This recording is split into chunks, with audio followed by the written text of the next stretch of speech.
Hello friends, আমি রান্নাঘরে অঞ্জনা। ঘরোয়া রান্নাবান্নায় আপনাদের আমি স্বাগত জানাই। আজকে আমি আমিষ একটি পদ খিচুড়ি রান্না করব। এখানে চাল আর ডাল সমপরিমাণ নিয়েছি, মানে চালের ধুয়ে ভালো করে নিয়েছি, চালটা একটু ফুলে উঠেছে, মুসুরির ডালের পরিমাণটা বেশি নিয়েছি। এবার কড়াই বসিয়ে নিয়ে ডাল নিয়ে নিলাম, এবার চাল নিয়ে নিলাম। চালটা ভিজে পুরো বাটির সঙ্গে সেটে গেছে, তো একটু পড়তে দেরি হলো। এর মধ্যে দুটো পেঁয়াজ লম্বা করে নিয়েছি কুচিয়ে, দুটো টমেটো, 3টে টমেটো কুচিয়ে নিলাম। এবার একটা বড় রসুন খোসা ছাড়িয়ে নিয়ে নিলাম।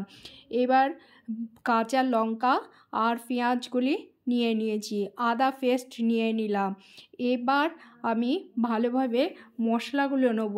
চিনি, লবণ, জিরে গুঁড়ো, ধনে গুঁড়ো, হলুদ, এলাচ, লবঙ্গ, লঙ্কার গুঁড়ো আর মিট মশলা, তেজপাতা। এবার সব মশলা আমি এই চাল আর ডালের মধ্যে দিয়ে নিলাম। এবার 4টে আলু ডুমো ডুমো করে নিয়েছি খোসা ছাড়িয়ে।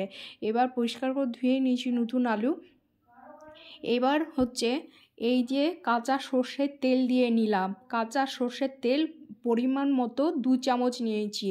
এবার আমি ভালো করে হাতে করে এটাকে ভালোভাবে মাখিয়ে নেব। তো আমার ভিডিও দেখে কেমন লাগছে বা কেমন লাগে তো আপনারা কমেন্ট বক্সে জানাবেন, লাইক করবেন, শেয়ার করবেন আর আমার সাথে থাকবেন, অতি অবশ্য সাবস্ক্রাইব করবেন। তো এবার মাখানো হয়ে গেছে, আস্তে আস্তে পুরোটাই মাখিয়ে নিলাম। মাখিয়ে নেওয়ার পরে এবার আমি এই কড়াইটা গ্যাসের মধ্যে বসিয়ে নেব। পুরো মাখানো হয়ে গেছে, দেখতে পাচ্ছেন একটু একটু জল বেরিয়ে গেছে, যেহেতু লবণ আর দেওয়া হয়ে গেছে। তো এবার আমি গ্যাসের মধ্যে হালকা ফ্লেমের মধ্যে কড়াই বসিয়ে নিয়েছি। এবার আমি খুন্তি দিয়ে বেশ 5 মিনিট মতন নাড়াচাড়া করে নেব। যে কাঁচা মশলাগুলো আমি দিয়ে নিয়েছি, এই মশলার গন্ধটাও চলে যাবে আর মানে টেস্টটাও সুন্দর হয় এইভাবে খিচুড়িটা রান্না করলে। বাচ্চা বড় সবার ভালো লাগবে। আমি রান্নাটা বেশ 5 মিনিট ধরে বেশ নাড়াচাড়া করে ভালো করে কষে নিয়ে চাল ডাল আর সব সবজি মশলাগুলো নিয়ে আমি নাড়াচাড়া করে নিলাম এই গ্যাসের মধ্যে হালকা ফ্লেমে। তো নাড়াচাড়া করতে করতে আস্তে আস্তে যেহেতু লবণ আর মিষ্টি দেওয়া আছে, এই যে কালারটা পরিবর্তন হচ্ছে আর যে জলটা বেরিয়ে গিয়েছিল বা চালে আর ডালের মধ্যে ছিল সেই জলটা শুকিয়ে গেছে। তো নাড়াচাড়া করতে করতে এবার আমি একটা প্যানে গরম উষ্ণ জল করে নিয়েছিলাম, সেই জলটা এবার এই চাল ডালের মধ্যে দিয়ে নিলাম। এবার আমি নাড়াচাড়া করে নিলাম, এই যে নাড়াচাড়া করে নিচ্ছি আস্তে আস্তে, যাতে তলে ধরে না লাগে, গন্ধ হয়ে যাবে। তো আমি নাড়াচাড়া করে নিলাম কিছুক্ষণ ধরে। তো নাড়াচাড়া করতে করতে ফুটে উঠবে আর আলু সেদ্ধ হয়ে যাবে। যে কাঁচা সবজিগুলো দিয়ে নিয়েছিলাম ওগুলো সবই সেদ্ধ হয়ে যাবে। এরপরে আমি যে সবজিটা দিচ্ছি আমি ফুলকপি, এটাও কিন্তু আমি সবই কাঁচা দিয়ে নিচ্ছি, এটা ভেজেও নিচ্ছি না। তো এই ভাপের মধ্যে মানে নরমও হয়ে যাবে আর গোটাও থাকবে, বেশ টেস্টিও হয় খেতে। তো আমি আবারও ফুলকপিটা দিয়ে নাড়াচাড়া করে নিলাম। এই যে ধোয়াটা কালারটা চেঞ্জ হয়ে যাচ্ছে, ভাপের যে ধোয়াটা উঠছে সেই জন্য।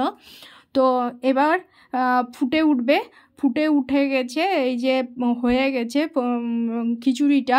তো এবার আমি এটাকে হয়ে গেছে, আমি একটু রেস্টে রাখবো। আর এইখানে আমি একটা বাটি নিয়ে নিয়েছি, বাটির মধ্যে লবণ নিয়েছি পরিমাণ মতো। আর এখানে আমি ডিম নিয়ে নিয়েছি, ডিমগুলো গোটা ডিম ফাটিয়ে নিলাম। এখানে 4টে ডিম নিয়েছি। ডিমটাকে বেশ করে ফেটিয়ে নেব। দিয়ে লবণ একটা তাওয়া বসিয়ে নিয়েছি, তার মধ্যে পরিমাণ মতো সর্ষের তেল নিয়ে নিলাম 2 চামচ। এবার ওই তেলের মধ্যে যে ডিমটা ফেটিয়ে রেখেছিলাম ডিমটা দিয়ে নিলাম। ডিমটা দেওয়ার পরে ফ্রাই প্যানটাকে আমি এদিক ওদিক করে ঘুরিয়ে নিলাম। ঘুরিয়ে নেওয়ার পরে যে মাঝখানে একটু কাঁচা কাঁচা ভাব আছে ওটাকে একটু ঘুরিয়ে উল্টে নিলাম। এবার খুন্তি দিয়ে পুরো রোল করে আমি এটাকে ফোল্ড করে রোল করে নিচ্ছি, লম্বাভাবেই থাকবে পুরোটা। এবার ফোল্ড করে আস্তে আস্তে তুলে নিলাম, দিয়ে আবারও সামনের দিকে একটু এগিয়ে নিলাম, টেনে নিয়ে এলাম। টেনে নিয়ে এসে এবার হয়ে গেছে যে ডিম পোস্টটা এবার উল্টে নিয়ে সামনের দিকে এগিয়ে নিয়ে এলাম।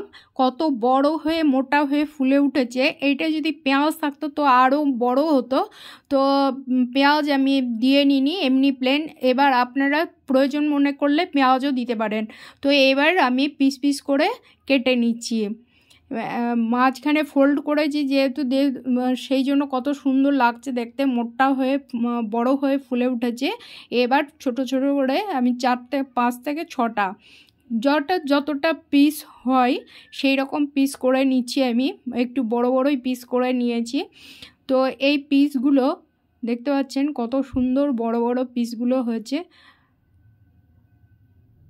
পুরো পিসগুলো করা হয়ে গেছে আমার। তো আমি এবারে গ্যাসটাকে অফ করে দেব। এবার যে আমি খিচুড়িটা রেখেছিলাম সেই খিচুড়ির মধ্যে এই ডিমগুলো দিয়ে নিলাম। তো সত্যি খুব সুন্দর টেস্ট। আর খিচুড়িটা বেশ টান টান আর শুকনো শুকনো হয়ে যাবে। ডিমের মধ্যে এই যে গ্রেভি ভাবটা আছে ওটাও টেনে নেবে, বা খিচুড়ির জলটা যে আছে ভাবটা সেটাও টেনে নেবে, পুরো শুকনো শুকনো হয়ে যাবে। তো রেসিপি দেখে কেমন লাগছে আপনারা জানাবেন। এবার পরিমাণ মতো আমি 2 চামচ নামানোর আগে ঘি দিয়ে নিলাম। এবার আমি নামিয়ে নিলাম।